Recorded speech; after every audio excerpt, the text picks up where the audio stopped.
I've had dogs off and on in my life. When I was young and lived with my parents in Washington, D.C., we had three dogs in succession. Bonnie was a smallish, brown, black, generic dog. Can't remember where she came from. Good dog, however. After she had been with us for a few years, she ran into the street and was hit by a car. Escape was always her goal. She was followed by a beagle from the pound who was only with us for a month. She went to the vet to be spayed and never returned. The conspiracy theories abound, and we may never know the truth. Next, Dad brought home a puppy, a rambunctious, light brown handful of fluff who my sister immediately named Fuzz. I objected, since he clearly would not remain fuzzy forever. My brother sided with my sister, and I was outvoted. The dog would be forever known as Fuzz, because my sister and brother are idiots, a trait they maintain to this day.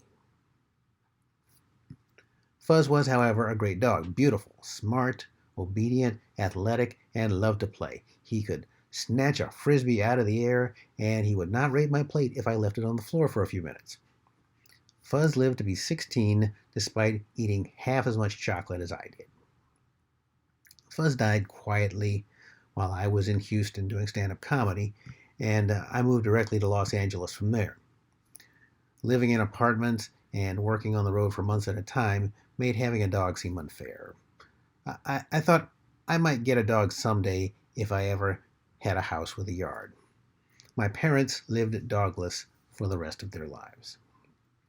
It was 27 years before I got together with Wendy and her evil Chihuahua Nizumi. We loved each other as soon as we met, and he went wherever we did.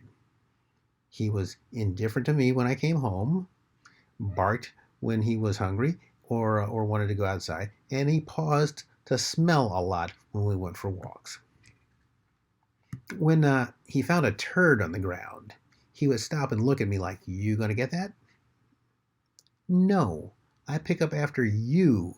I don't do that for everybody." When I was a boy, if my dog pooped on a walk, we left it.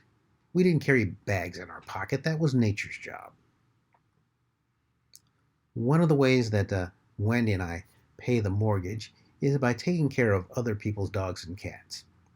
Wendy was a veterinary technician for a chunk of her life, an attractive skill for someone who wants their pet to survive their vacation. Sometimes we have to give them insulin injections or medication, which is not easy. Now, when I was a boy, if the dog got sick, the dog died.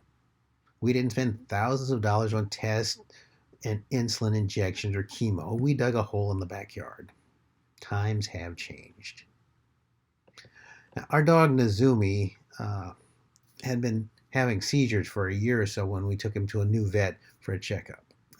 He was given a prescription for anti-seizure medication. Nizumi was only on the pills for a few days before he had more seizures, and he died in my hands while Wendy was out taking care of clients' cats. He was also 16 years old. They were both great old dogs. Today I have Sassy. Sassy was a boarder who never went home. She's neurotic and cute, and she makes me laugh. I have a cat for the first time in my life, and I will tell you about her tomorrow. I do miss my two old boys.